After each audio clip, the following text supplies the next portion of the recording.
Sri Lanka now has its 8th executive president. Six-time Prime Minister Ranil Wickremesinghe was voted in with a parliamentary majority of 134 votes. But it is this people's revolution continuing for over 100 days that has precipitated this turn of events in Sri Lanka's history.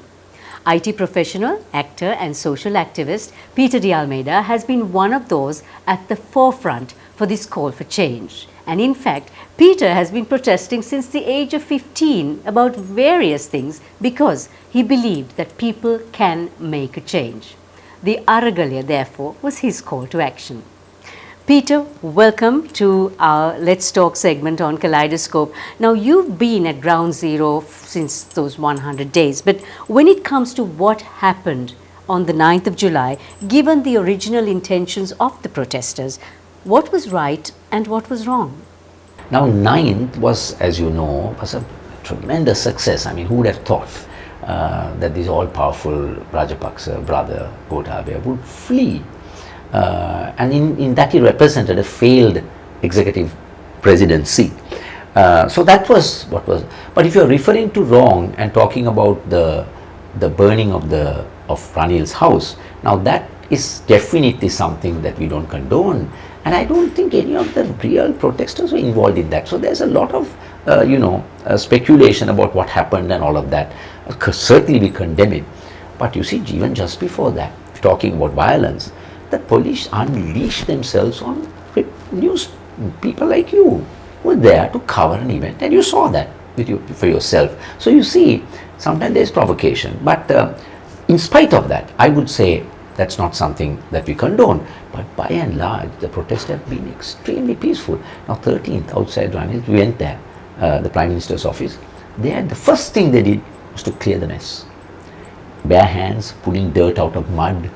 And within an hour, Savitri, that place looked completely clean. You could never seen that there was a riot out there. So protesters have been very disciplined in that sense. There is a call by protesters to ignore the constitution and bypass parliament. Now, how sensible is that? Now, the constitution has failed its people. The executive presidency, it has failed us. So how can you place your trust in a constitution that has failed its people so badly? So while the constitution was there, the country went into bankruptcy. So we need to look at something outside. But their protesters are sensible. They know currently we are stuck with this parliament. So they are saying all changes must be made. We put pressure on them, but bring an advisory people's council. The Bar Association has suggested something like that. They call it an advisory council. So it's extra constitutional. But you see times like this call for something a little different. So that advisory expert council then advises the government, because we are stuck with them till the next election. There is a massive trust deficit in the country currently between the public, between policymakers and the state. How can that be bridged? I like the way you said trust deficit. What has happened is a complete breakdown of trust and anger. So use kind words. So there's anger because of the massive scale of corruption in government, and that filters right through the public sector as well. So that is what has brought us to where we are. Unbridled corruption and power, absolute abuse of power coming from an executive president who's all powerful. So people around him draw power from him and a sense of privilege. So I think unless we have some fundamental changes, I don't think you are going to bridge this trust deficit, as you kindly term it.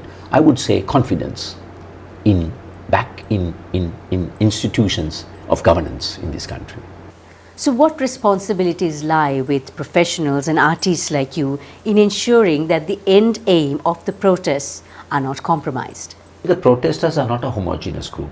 So there are different people who come to the protest with very different needs and demands. For example, the most vulnerable. So people get it wrong. They think there is this one big group called the protesters with one demand. But of course, they are all common in their anger about what has happened and the fact that those who brought us must go. But besides that, there are different people with very different needs, and the first thing is to try to understand what those needs are.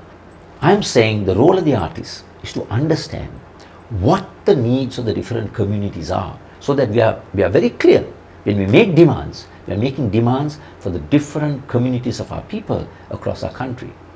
And therefore, when we create a change in a constitution, those needs are reflected and not what we see in Colombo as the demands of the protesters.